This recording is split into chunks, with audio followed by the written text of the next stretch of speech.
વડોદરાથી ભરૂચ જતા national highway 48 પર ઠેર ઠેર ખાડા પડ્યા છે। વાઘોડિયાથી કપુરાઈ જતા હાઈવે પર મસમોટા ખાડા પડ્યા છે। નેશનલ હાઈવે 48 પર ખાડા પડતા વાહન ચાલકો પરેશાન થયા છે। ખાડા પડતા હાઈવે પર સતત ટ્રાફિક જામ જોવા મળ્યો છે। ટોલ ટેક્સ ચૂકવ્યા બાદ પણ વાહન ચાલકો રસ્તાને લઈને પરેશાન છે। બિસ્માર રોડ રસ્તાને લઈને વાહન ચાલકોને અકસ્માતનો પણ ભય રહે છે। હાઈવે ઓથોરિટી ઘોર નિંદ્રામાં હોય તેવા લોકોના આક્ષેપ છે। અનેક વખત રજૂઆત થતાં પણ કોઈ પગલાં ન લેવાતા લોકોમાં ભારે રોષ વ્યાપ્યો છે। અધિકારીઓ માત્ર એસી ઓફિસમાં બેસી અને વહીવટ કરી રહ્યા હોવાના આક્ષેપો લાગ્યા છે। હું ઘણા ટાઈમથી જોઉં છું કે આ 15-20 દિવસથી અહીંયાથી પાસ થઉં છું તો આ પેચમાં એટલા મોટા ખાડા છે। નેશનલ હાઈવે ઓથોરિટીવાળા પણ આ જોતા હશે પણ એ લોકોએ કોઈ આને કાળજી રાખતા નથી રોડનું। અને આ બહુ રિસ્કી એરિયા છે। તમે જુઓ તો આટલી બધી વ્હીકલ મૂવમેન્ટ છે અને આ પાણીની અંદર આવા ખાડા હોય તો કોઈ પણ વ્યક્તિને આ દેખાય ના ને એના લીધે અકસ્માત ટ્રાફિક જામમાં ફસાય। એના કારણે 3 કલાક સુધી લાંબો ટ્રાફિક લાગે છે। અને તમે આગળ આ તો અહીંયા વાઘોડિયા તમે ક્રોસ કરી રહ્યા છો, આગળ તમે જામવા બ્રિજ ને બધે જાઓ તો એ બધું તો બહુ કલાકોના જામ લાગે છે। તો પ્રોપર મેન્ટેનન્સ રોડનું જે થવું જોઈએ, આટલું ટોલ ને ટેક્સ ભરીએ છે એનું જે પ્રોપર મેન્ટેનન્સ થવું જોઈએ એ થતું નથી। પ્રજા ટ્રેનો ટોલ નાકા બી ભરે છે એ સરકારની જવાબદારી છે।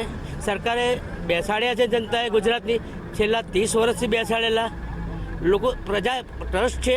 હવે ગુજરાતની જનતા જોવાનું, સરકારને નહીં જોવાનું। કોણ બેસાડે છે ગુજરાતમાં? જનતા જ બેસે।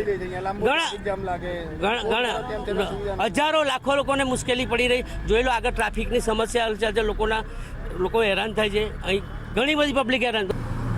बिल्कुल सुविधा नहीं दी जा रही है।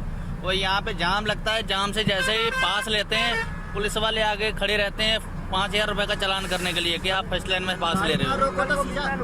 हाँ, तो गाड़ी नहीं रोकते तो पुलिस वाला डंडा मारता है जी। और गाड़ी का नुकसान होता है ऐसे रोड पे वो अलग, और जो गाड़ियाँ लेट टाइम वाला गाड़ी रहता है डिलीवरी का और जो लेट होता है वो अलग। कैसे पार्सल पहुँचेगा टाइम से? કારણ કે અહીં રોજના એટલા ગંભીર અકસ્માત થાય છે, એ બેદરકારી કોણ જવાબદાર છે એનો? અમે રોજ ટ્રાફિકમાં અટવાઈએ છીએ। એટલી મોટી સમસ્યા છે ટ્રાફિકની, એનું કોઈ નિરાકરણ નથી।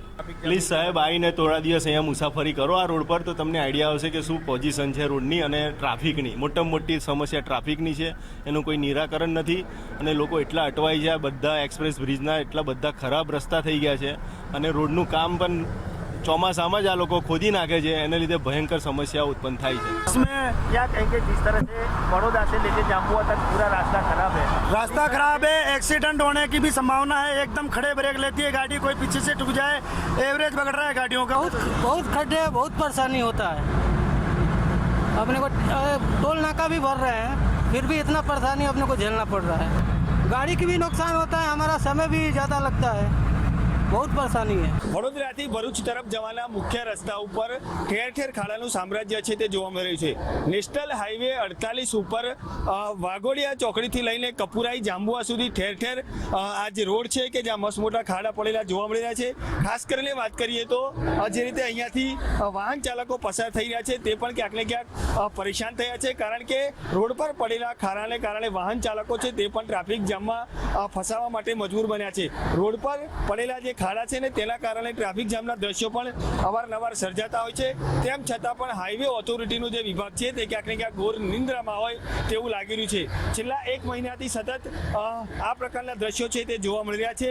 જ્યારથી ચોમાસાની શરૂઆત થઈ અને ત્યારથી આ જે રોડ છે કે જ્યાં ઠેર ઠેર ખાડા પડેલા છે, અહીંયાથી પસાર થતા જે વાહન ચાલકો છે તે પણ ટ્રાફિક જામના ફસાય છે અને કલાકો સુધી જ્યાં પહોંચવાનું હોય છે ત્યાં પહોંચી નથી શકતા। અને તેના કારણે હાલ લોકો પણ ક્યાંક ને ક્યાંક રોજ છે તે ઠાલવી રહ્યા છે, કારણ કે અવારનવાર આ પ્રકારની સ્થિતિ છે તેનું નિર્માણ થતું હોય છે।